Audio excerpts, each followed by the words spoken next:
y bienvenidos a este podcast. Somos un grupo de estudiantes de la Universidad Laica Loyola Alfaro de Manabí, de la Facultad de Ciencias Sociales, Derecho y Bienestar de la carrera de Derecho. Esto va evaluado por la asignatura Ciencia y Economía Política, dirigido por el doctor Holger Vélez, PhD. El tema que vamos a hablar es de un autor en el ámbito económico, que es Karl Marx.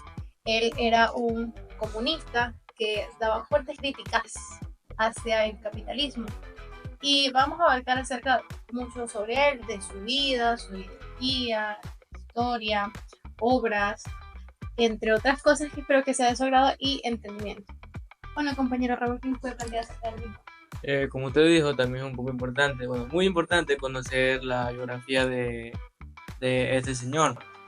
Primer punto, ¿dónde nació y cuándo? Él nació un 5 de mayo de 1818 en Alemania y fue hijo de una familia judía convertida al protestantismo, quien a una corta edad, siendo joven, recibió una educación burguesa clásica, donde aprendió griego, latín y un poco de filosofía. Él inició sus estudios en la Universidad de Bonn y después de un tiempo se trasladó a la Universidad de Berlín, en la que se inclinó un poco por la filosofía hegeliana, y después consiguió se unió a un grupo de jóvenes hegelianos que eran críticos de la religión y del Estado persiano. También comenzó a trabajar como periodista en Gaceta Renana, donde escribió artículos críticos del gobierno y de las condiciones sociales. Pero en 1843 este periódico fue cerrado por la censura persiana. Realmente interesante. Como dato curioso de esto, él dijo, como ya te mencionó, que venía de una familia Judía. Ya, por esta parte, él no venía de una familia adinerada.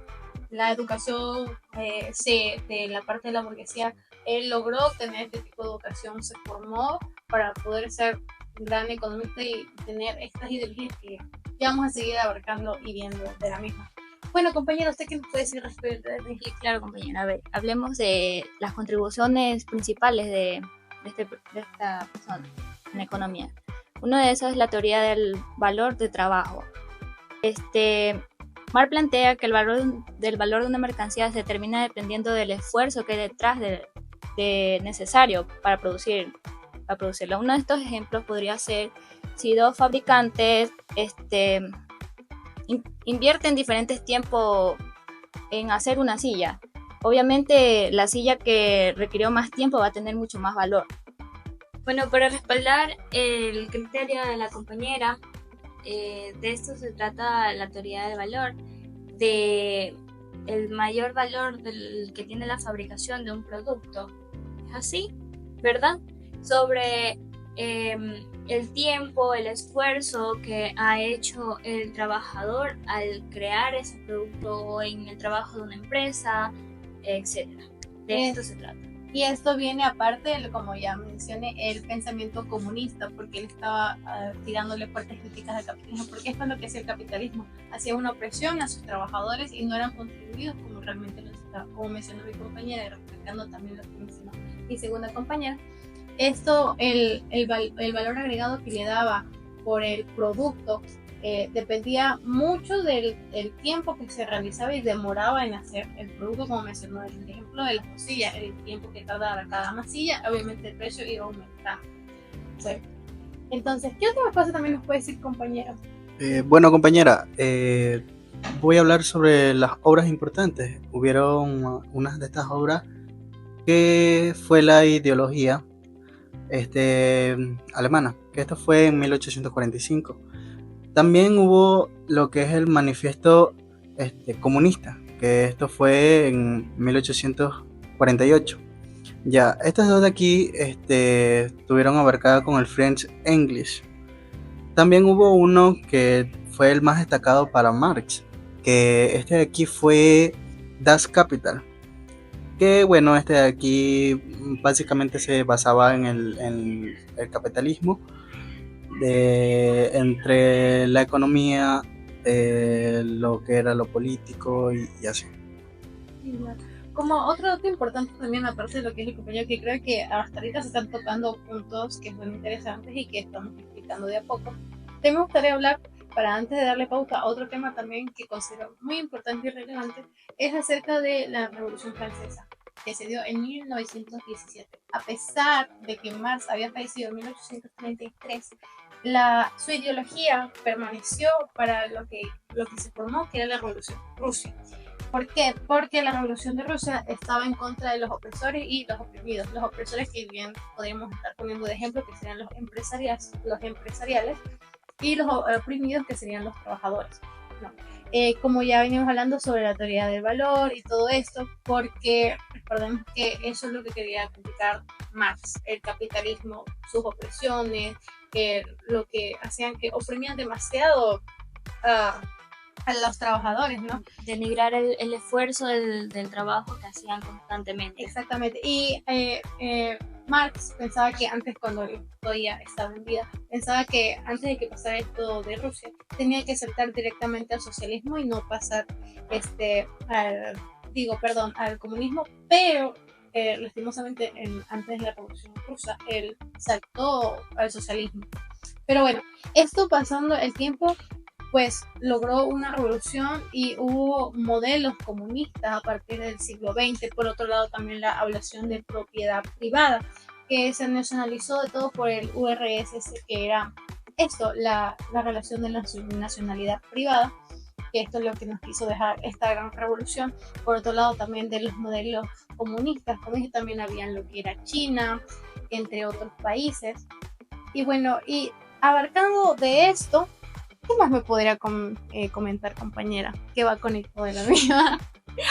Bueno, según el marxismo, ya hablado sobre el esfuerzo de los trabajadores, criticaba bastante al capitalismo desde entonces, porque había una gran brecha de diferencia entre las clases sociales.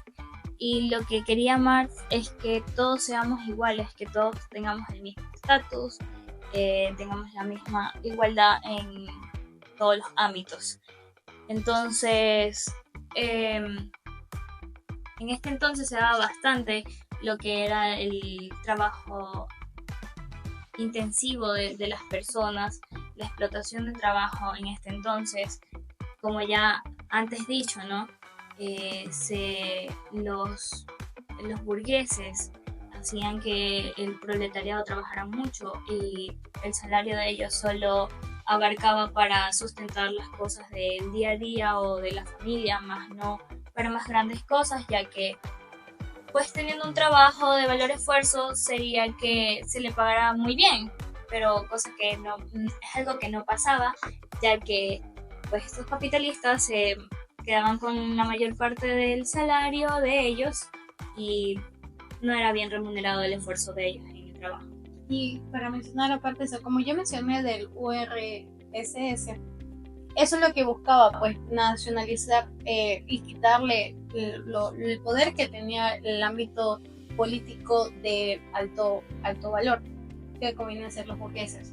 Y pues esto mismo, trataba que el comunismo que menciona Karma es para que todos, como ya mencionó usted, compañera, fuéramos iguales, tuviéramos igualdad de capacidades y de capacidades de obtener, tener el mismo fondo monetario que todos deberían tener a base de su trabajo y esfuerzo. Bueno, considero que no sé si quieren intervenir un poco más acerca del mismo tema, porque realmente hay mucho que hablar, pero tratamos de ser los más puntuales posibles para su entendimiento. Claro, sin dejar a un lado el tema sobre la teoría de la plusvalía. Mar argumenta que la plusvalía es el valor adicional que los trabajadores producen más allá de lo que es su salario. Claro, y eso es lo como ya venimos, todo viene por parte conectado, porque esto es lo que busca y no se aleja mucho de todo, y creo que es algo fácil de poder entender y redactar, de que eso es lo que abarca de la igualdad de la tasa de trabajo, a pesar de que por mucha explotación que había, lo que buscaba era de que todo fuera igualitario, no hubiera tanta opresión, que el capitalismo poco a poco se fuera destruyendo porque él estaba en contra completamente del mismo. Y bueno, considero que eso es todo lo importante que llevamos a tocar. Espero que haya sido de su agrado. Muchísimas gracias por estar presentes con nosotros en este podcast.